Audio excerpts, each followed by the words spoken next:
This day in sports history.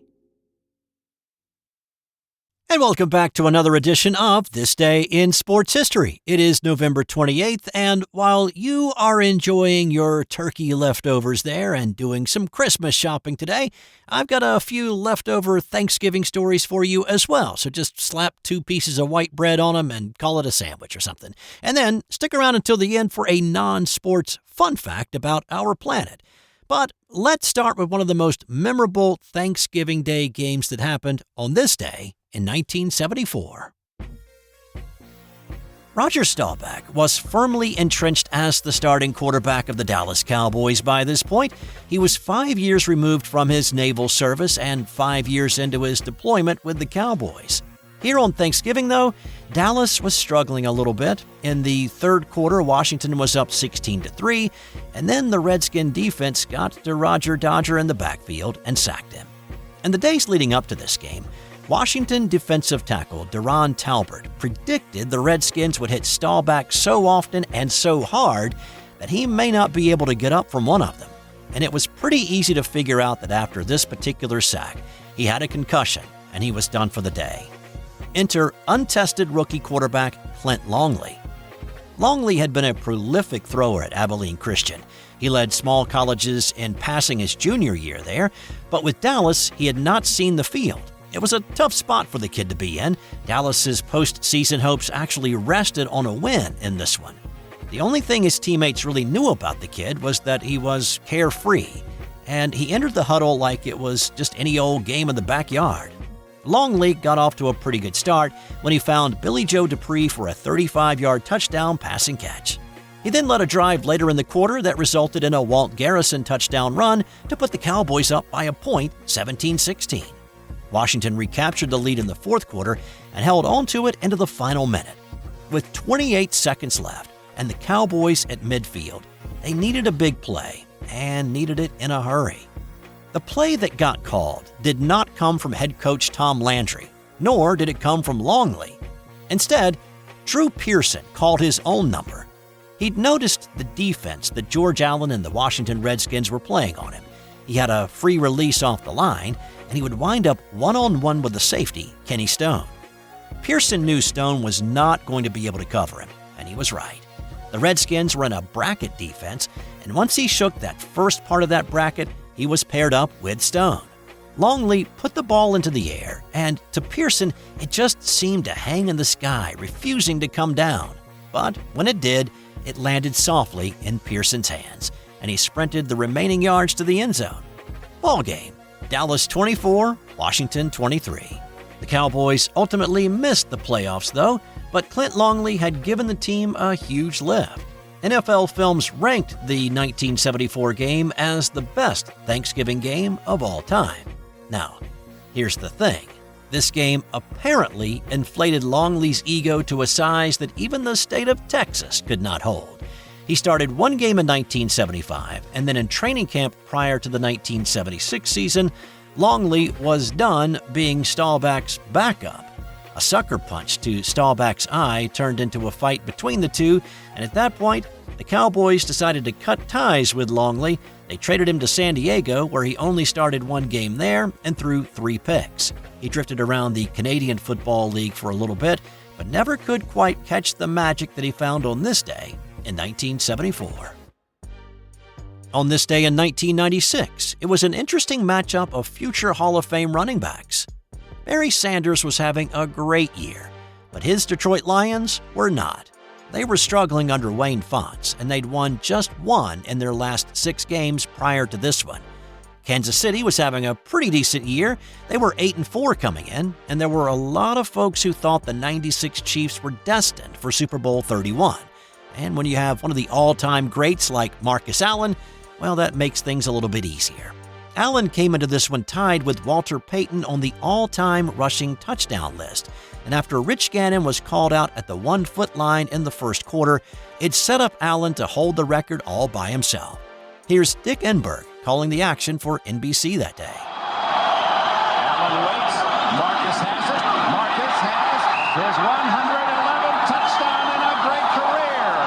He passes Walter Payton. He says he'll hold on to it for a while because he knows Emmitt Smith is breathing right behind. You heard Enberg mention Emmitt Smith. Well, Smith entered the day with 105 rushing touchdowns. Now, of course, Dallas would play later in the day, and Emmitt would actually score 3 times against Washington to narrow the gap with Allen. Sanders was down the list a little bit, but he put the Lions up 21-14 in the third quarter. Sanders also got a chance to throw a pass in this one, but that got picked off in the end zone to snuff a Lions scoring opportunity. Detroit led 24-21 into the final minute of this one, but after a long clock-eating drive, Allen scored his second of the day and his 112th career rushing TD when he dove over the pile from a yard out. And the Chiefs got all the drumsticks with the 28-24 win. Allen played another year and added to his total. It took another 2 years for Emmitt to pass him. On this day in 1895, it was the first auto race in America. At this point in history, automobiles were an atrocity to society. There were few who had them, and those who did have them were not envied. They were reviled. States actually required 3 operators of any car, one to drive it, one to walk about 60 feet ahead of the vehicle to wave a red flag in the daytime or a red lantern at night, and then there was a third person needed to operate the vehicle whose role I could not find in any literature anywhere. But those were the rules of the day. Speed was usually restricted to about 2 miles an hour, but as has been the case since the invention of the wheel, humans want to race them. So this event was put on by the Chicago Times-Herald. Its publisher, H.H. Colesott, saw the future of these horseless carriages and advertised a Thanksgiving Day race to start in Chicago, drive up to Milwaukee, and then head on back. However, roads in those days were not exactly built for cars, and the roads north of Racine were in too rough a shape to actually handle cars, so the race was shortened to Evanston and back. It was a 54-mile round-trip race for a $5,000 purse. 80 people signed up initially, but after 6 inches of snow fell the day before and the temperature hovered around 30 degrees, only 6 cars were brave enough to show up at the start line. As with any auto race, there was attrition on this day, and only 2 cars made it to the finish line, with the winning car driven by Frank Duryea crossing the finish line in 7 hours, 53 minutes. That works out to an average speed of 7 miles an hour. Let's stay in Chicago for what happened on this day in 1929, when Ernie Nevers set an NFL record that's likely to never be topped. It was Nevers' Chicago Cardinals taking on their crosstown rival Bears. It was a bitterly cold day in Chicago, and the field was a frozen ice rink, not ideal for running backs trying to make cuts and get away from defensive backs. But it apparently did not have much of an effect on Nevers, who scored on runs of 20, 4, 6, and a pair of 1-yard plunges, and also a 10-yarder. He added 4 extra points, and that totals up to 40 points, which was all the points the Cardinals needed to beat the Bears 40-6. Nevers' 40 points is still the NFL record for points scored in a game by one person. His 6-touchdown day was a record all by itself until 1951, when Dub Jones equaled that. Gale Sayers had a 6-TD day in 1965, and then Alvin Kamara was the last to do it in 2020. If only those guys could kick an extra point, though. They could have tied or actually bested Nevers' scoring mark. And that's the end of the first half. As the teams head to the locker room, the Spartans lead the Bulldogs by a score. You guys stink. Geez, Coach, we're only down a couple of points. No, I mean you guys really smell. You need to hit the showers. And here, I got every one of you new bars of soap from the Sterling Soap Company. Each bar is artisan crafted using natural ingredients and essential oils. They also have shave soaps, colognes, beard balm, and a whole lot more. Now get in there. But Coach, we have another half to play. I don't care. I can't stand to be around you. A few minutes later. All right, bring it in tight. You guys are still playing terrible, but you're smelling great out there. Now listen, you're going to need to stock up for the rest of the season. We got a lot of tough games left. So go to sterlingsoap.com after the game. That's STIRLING soap.com. You got that? Yes, Coach. Great. sterlingsoap.com on 3. 1, 2, 3. sterlingsoap.com.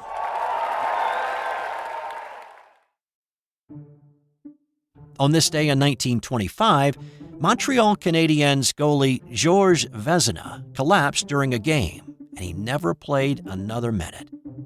This was opening night for the Canadiens, who played in the Stanley Cup Finals the season before, led by Vezina's league-leading 1.81 goals against average. When he arrived at training camp a few days before the start of the 1925 season, Vezina was not feeling well. He had lost 35 pounds in 6 weeks, and when he started in goal on the 28th, he had a fever of 102. He only made it through the first period. He didn't allow a goal in the first 20 minutes, but he was barely able to skate off the ice at the end of it. He was physically sick at intermission, but was determined to keep on playing. And just before the puck dropped in the second, Vezina collapsed in his goal. He was diagnosed a few days later with tuberculosis and given only a few months to live. He died in March at the age of 39. The Canadiens struggled to put the sickness and then the loss of their teammate behind them. They finished last in the league in the 25-26 season. Now, Vezina was one of the game's early stars and the most dominant goalie in the NHL at the time. He was one of the big reasons that the Canadiens made it to 5 Stanley Cups and won 2 of them. The NHL honored Vezina by naming the trophy given to the most valuable goaltender each year after him. It was first awarded in 1927 to the man who replaced Vezina in Montreal, George Hainsworth. And let's finish off today's episode with what happened on this day in 1981 when Paul Bear Bryant became the all-time winningest college football coach at the time. Hollywood scriptwriters could not have written a better scenario. This was the Iron Bowl rivalry against the Auburn Tigers. Most would have thought Bear would have already eclipsed Amos Alonso's Stag by this point, but the number 2 Crimson Tide stumbled early on to an unranked Georgia Tech team, and then a tie against Southern Miss in mid-October put the target on this game. Of course, just like any good Hollywood script, the home team had to fall behind, and this one followed along with that. Auburn led 17-14 to start the fourth quarter, but a 38-yard touchdown strike from Walter Lewis to Jesse Bendross gave Alabama the lead. And then when Lenny Patrick scored on a 15-yard run, it sealed the 28-17 win and gave Paul Bear Bryant his 315th career win. It had taken Stagg 57 years to compile his 314. Bryant did it in 37 years with stints at Maryland, Kentucky, Texas A&M before making his way to Tuscaloosa. And time now for today's That's Got Nothing to Do with Sports fun fact. Did you know that there is a separate sphere inside our planet? Earth's core is not liquid iron, as was once believed, but a solid ball about the size of Pluto, and it spins faster than the rest of our planet, though scientists believe it is slowing. They just don't know why. That's all for today. I'll be back again tomorrow with another edition of This Day in Sports History.